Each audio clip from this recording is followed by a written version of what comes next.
Hello আব্বু, সজীব ওয়াজেদ আব্বু, তুমি কেমন আছো বাবা? এতদিন পর ফোন করলা।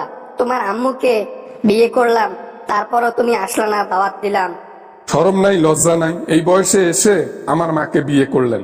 আর আমার মা তো একবারে গেছে, পচে গেছে জিন্দিগিতে। আমার মায়ের মতো খারাপ ব্যক্তি মনে হয় আর দ্বিতীয়টা দেখলাম না।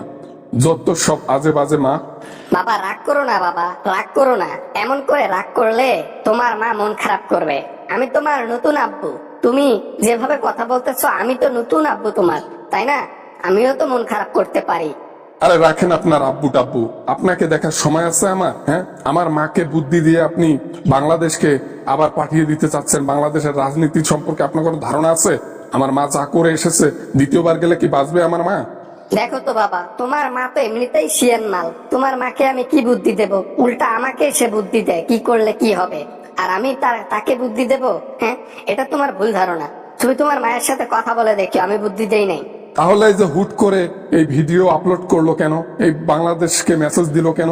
কিসের আমরা সংগঠন তৈরি করি? কিসের আমরা তোমার লীগের সবাইকে ডাক দেই? হ্যাঁ, কিসের কর্মসূচি দেই আমরা? হ্যাঁ, সেটা তোমার মা ভালো জানে, সেটা আমি কেমনে জানবো? আমি থাকি আমার তালে, তোমার মা থাকে আমার বাসাতে। সে কি করে না করে ওগুলা দেখার সময় আছে আমার? আমার সে বউ, এতটুকুই জানি। এই অধিকার পর্যন্ত ঠিক আছে। আপনি বুদ্ধি যদি না দিতেন তাহলে মা কেন বাংলাদেশের জন্য এত বড় একটা মেসেজ করলো? আর মেসেজটা করার পর বাংলাদেশের মানুষের রিয়াকশন তো দেখছেন মনে হয় না? ধুলোর সাথে সবকিছু মিশে দিল, সবকিছু মিশে দিল দ্বিতীয়বারের মতো। আপনি কি বলেন এগুলা? সে বারবার ক্ষমতা চায়, সে বারবার বাংলাদেশে যেতে চায়, সে আবার গদি চায়, সে আবার টাকা পয়সা ইনকাম করতে চায়, সে আবার আমার জন্য বাংলাদেশের মানুষকে একে পকেট শূন্য করতে চায়। এটাই তার সমস্যা। তা আপনি কি দেখেন না বাংলাদেশের মানুষ কি কমে ছেড়ে দেবে? তাদের ছেলে মেয়ে হারাইছে, হাজার হাজার জনগণকে আমার মা উপরে পাঠায় দিয়ে আসলো। এরপরও রাজনীতিতে আবার যাইতে চায়। আমার মাকে কি আমি এবার দ্বিতীয়বারের মতো বাঁচাইতে পারবো বলেন তো আপনি? আমি মানলাম তোমার কথার যুক্তি আছে, খুব ভালো যুক্তি দিয়েছো তুমি। তবে ট্রাই তো করতে পারে নাকি? সাপোর্ট তো আমি আছি, সমস্যা নাই। যদি সে রাজনীতিতে আবার যায়, যদি সে বাংলাদেশে গিয়ে নির্বাচন করতে পারে, আমারই তো লাভ। আপনার লাভ লস দেখলে তো আর হবে না। আমার মায়ের জীবনটা হচ্ছে আসল কথা। এখন যদি আমার মায়ের জীবনটা চলে যায়, এর জন্য দায়ী কি আপনি হবেন? হ্যাঁ, এর আগের বারও এরকম আসতে চায় না, কত কি করলে দেশ থেকে বের করলাম। ভাগ্যিস আমি বের করতে পেরেছি, আমার মাকে বোঝাইতে পেরেছি। নাহলে তো এতদিনে এক কোমর করে ঘাস দাঁড়াইতো মায়ের কবরের উপর। এখন এগুলা কথা বাদ দাও, বুঝছো সজীব? এগুলা কথা বাদ দিয়ে তুমি ইন্ডিয়াতে কবে আমার সাথে দেখা করবা সেইটা কও। এখানে আসো, তোমার মাকে দেখে যাও। এক নজর তো দেখা উচিত নাকি?